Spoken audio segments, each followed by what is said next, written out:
कुछ आतंकी संगठनों ने प्रयागराज महाकुंभ 2025 को टारगेट करने की साजिश बनाई है। इंटेलिजेंस ब्यूरो और लोकल इंटेलिजेंस यूनिट ने यूपी के होम डिपार्टमेंट को एक गोपनीय रिपोर्ट भेजी है। पिछले हफ्ते भेजी इस रिपोर्ट में दावा किया गया है कि खालिस्तानी और पाकिस्तानी आतंकी प्रॉक्सी नाम से महाकुंभ को टारगेट कर सकते हैं। उन्होंने अपने स्लीपर सेल को एक्टिव करने का काम भी शुरू कर दिया है। एक मीडिया ग्रुप ने सूत्रों से मिली जानकारी के अनुसार कहा है कि स्टेट LIU की रिपोर्ट में दावा किया गया है कि आतंकी साधु पुजारी अघोरी और गेरुआ वस्त्र धारण कर मेले में प्रवेश कर सकते हैं।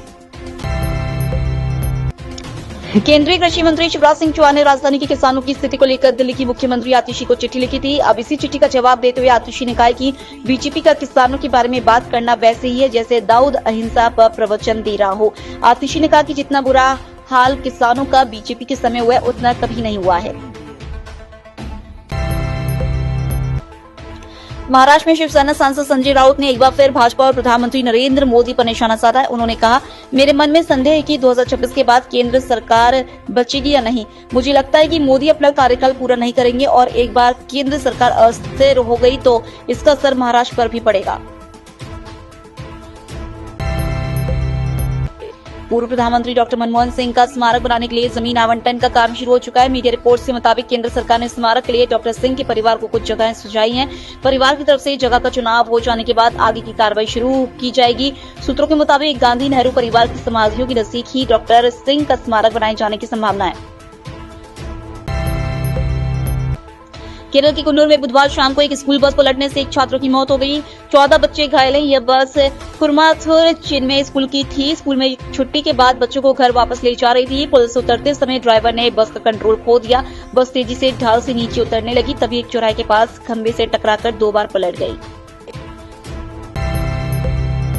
कोच गौतम गंभीर टीम इंडिया के ड्रेसिंग रूम की बातें सार्वजनिक होने पर नाराज है। कोच ने गुरुवार को कहा कि प्लेयर्स और कोच के बीच की बातचीत ड्रेसिंग रूम तक ही सीमित रहनी चाहिए, इससे बाहर नहीं आना चाहिए। गंभीर ने ड्रेसिंग रूम में तनाव की खबरों पर यह कहकर मामला रफा दफा करने की कोशिश की कि ये केवल रिपोर्ट है, इनमें सच्चाई नहीं। बार बार फेल होने को लेकर सवाल करने पर एक छात्र ने अपने माता पिता की हत्या कर दी। मामला महाराष्ट्र के नागपुर का है। शुरुआती जांच में पता चला है कि आरोपी उत्कर्ष डाकखोले इंजीनियरिंग के तीसरे साल में है। वह पिछले 2 साल से फेल हो रहा था। उत्कर्ष के माता पिता चाहते थे कि वह इंजीनियरिंग छोड़कर कुछ और करे। इससे नाराज आरोपी ने 26 दिसंबर को गला घोटकर मां की हत्या कर दी। देश के 18 राज्यों में गुरुवार को कोहरे का अलर्ट जारी किया गया है। सर्द हवाओं से मध्य प्रदेश ठिठुर रहा है। कई शहरों में रात का टेम्परेचर 60 डिग्री से नीचे पहुंच गया है। मौसम विभाग के मुताबिक अगले 3 दिन तक कड़ाके की ठंड बढ़ेगी। हिमाचल प्रदेश के पहाड़ी इलाकों में आज बर्फबारी की संभावना है। बुधवार को लाहौल स्पीति का ताबो गांव सबसे ठंडा रहा था।